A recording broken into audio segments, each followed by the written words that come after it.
નમસ્કાર મિત્રો દેશ અને દુનિયાના સુપરફાસ્ટ સમાચારમાં તમારું સ્વાગત છે। સૌથી મોટા સમાચાર સામે આવી રહ્યા છે હોર્મુઝ તણાવના। હોર્મુઝ તણાવ વચ્ચે ભારતીય જહાજની તાકાત। હોર્મુઝ સ્ટ્રેટ પર નાકાબંધી વચ્ચે ભારતીય શિપિંગે પોતાની તાકાત બતાવી છે। અહેવાલો અનુસાર ઈરાનથી ક્રૂડ ઓઇલનો મોટો જથ્થો ભારતીય કિનારા પર પહોંચી ગયો છે। છેલ્લા અઠવાડિયામાં ભારતે ઈરાન પાસેથી આશરે 6 મિલિયન બેરલ તેલ ખરીદી લીધું છે। ઈરાન અને ભારત ડીલની ખાસ વાત એ છે કે ભારત આ માટેની ચૂકવણી ડોલરના બદલે ચીની યુઆનમાં કરી રહ્યું છે, જેથી પ્રતિબંધોના પ્રભાવથી બચી શકાય। મિત્રો, અન્ય મહત્વના સમાચારની વાત કરીએ તો વૈશ્વિક અસરની। હોર્મુઝ તણાવને કારણે તેલના ભાવ વધ્યા। અમેરિકી પ્રમુખ ટ્રમ્પે ઇમરજન્સી મીટિંગ બોલાવી છે। ઈરાન સાથે વાતચીતની તૈયારી પણ દર્શાવી છે।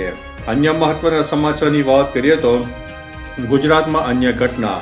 સ્પીડિંગ ટ્રકે તીર્થયાત્રીને ટક્કર મારી, 7ના થયા છે મોત। ગુજરાત પોલીસે એનડીપીએસ તપાસ માટે એઆઈ ટૂલ પણ લોન્ચ કર્યું છે। અન્ય મહત્વના સમાચારની વાત કરીએ તો ગુજરાતમાં હિંસા। અમદાવાદના ધંધુકામાં બાઇક ઓવરટેકિંગના વિવાદમાં યુવકની હત્યા બાદ 2 જૂથો વચ્ચે અથડામણ થઈ હતી। આંચપી અને તોડફોડની ઘટના બની છે। પોલીસે અનેકની અટકાયત પણ કરી છે। અન્ય મહત્વના સમાચારની વાત કરીએ તો પીએમ મોદીનું રાષ્ટ્રને સંબોધન।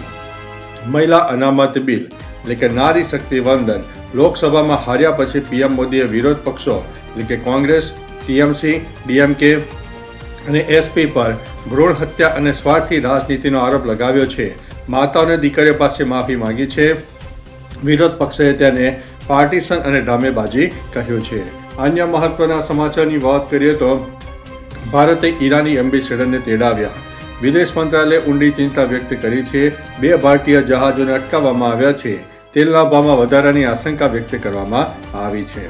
અન્ય મહત્વના સમાચારની વાત કરીએ તો હોર્મુઝ સ્ટ્રેટમાં તણાવ વધ્યો। ઈરાને અમેરિકી બ્લોકેડના વિરોધમાં સ્ટ્રેટ હોર્મુઝ ફરીથી બંધ કરી દીધું છે। આઈઆરજીસી ગનબોટ્સે ભારતીય ધ્વજવાળા ઓઇલ ટેન્કર પર ફાયરિંગ કર્યું હતું। જહાજે લેટ્સ ગોની અપીલ કરી। ક્રૂ મેમ્બર અત્યારે સુરક્ષિત છે। અન્ય મહત્વના સમાચારની વાત કરીએ તો અમદાવાદ પ્લેન ક્રેશમાં પત્ની અને દીકરી ગુમાવનારા ગુજરાતી યુવકની વેદના સામે આવી છે। હવે બ્રિટિશ સરકારે તેને દેશ છોડવા માટે ફરમાન પણ કરી દીધું છે। અન્ય મહત્વના સમાચારની વાત કરીએ તો અમદાવાદની સાયબર ક્રાઇમ આચરીને કરોડો રૂપિયાની હેરફેર કરવા માટે બેંક એકાઉન્ટની સર્વિસ પૂરી પાડતી ગેંગને ઝડપી લેવા માટે સ્ટેટ સાયબર ક્રાઇમ દ્વારા શરૂ કરવામાં આવેલી ઝુંબેશ અંતર્ગત વડોદરામાંથી 6 શખ્સોની ધરપકડ કરવામાં આવી છે। આ ગેંગ દ્વારા ખોલવામાં આવેલા વિવિધ બેંક એકાઉન્ટમાંથી 210 કરોડ રૂપિયાની રકમની હેરાફેરી સામે આવી છે। પોલીસે આરોપીઓ પાસેથી મોટા પ્રમાણમાં chequebook, debit card, mobile phone તેમજ ક્યુઆર કોડનું મટીરીયલ જપ્ત કરીને વધુ તપાસ શરૂ કરી છે। અન્ય મહત્વના સમાચારની વાત કરીએ તો અમદાવાદની નરોડા પોલીસે શહેરના નરોડા મુઠિયા રિંગ રોડ પર આવેલા કોહિનૂર બિઝનેસ હબ કોમ્પ્લેક્સમાં દરોડા પાડીને જુગાર રમી રહેલા 8 શખ્સોને ઝડપી પાડ્યા છે, જેમાં પોલીસે 92,000ની રોકડ, 8 મોબાઈલ ફોન અને 5 કાર સહિત 23.48 લાખનો મુદ્દામાલ જપ્ત કરીને કાર્યવાહી હાથ ધરી છે। અન્ય મહત્વના સમાચારની વાત કરીએ તો વડોદરામાં છાણીમાં 15 દિવસ પહેલા યુવકનું અપહરણ કરીને સોજિત્રા પાસે કેનાલમાં ફેંકી દેતા ચમત્કારિક બચાવ થયો હોવાના ચકચારી બનાવમાં 5 અપહરણકારોની ધરપકડ બાદ હવે અપહ્યત યુવકની પત્નીની સંડોવણી ખુલતા તેની પણ ધરપકડ કરવામાં આવી છે। અન્ય મહત્વના સમાચારની વાત કરીએ તો વડોદરામાં સુભાનપુરાના વિમળનાથ કોમ્પ્લેક્સનો બીજો માળનો દાદર તૂટતા રહીશોનું રેસ્ક્યુ કરવામાં આવ્યું છે। એપાર્ટમેન્ટ અત્યારે ખાલી કરાવી દેવામાં આવ્યું છે। અન્ય મહત્વના સમાચારની વાત કરીએ તો મેઘાણીનગરની પરિવારજનો ધાબે સૂતા હતા અને ઘરના માળિયામાં રહેલા ડબ્બામાંથી 1.64 લાખની મત્તા ચોરવામાં આવી છે, જેમાં ઘરની કોઈ જાણભેદુ વ્યક્તિ હોવાની આશંકા વ્યક્ત કરવામાં આવી છે અને પોલીસે કાર્યવાહી હાથ ધરી છે।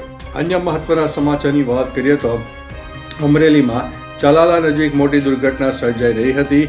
ધારીના ગોપાલ ગ્રામની ઓપીઝેડ હાઈસ્કૂલના વિદ્યાર્થીઓને લઈ જતી બસનું સ્ટીરિંગનું રોડ તૂટી જતા બસ બેકાબુ બનીને રોડ નીચે ઉતરી ગઈ હતી। આ અકસ્માતમાં અંદાજિત 10 વિદ્યાર્થીઓના સામાન્ય ઈજાઓ પહોંચી છે। તેમને તાત્કાલિક સારવાર અર્થે હોસ્પિટલમાં ખસેડવામાં આવ્યા છે।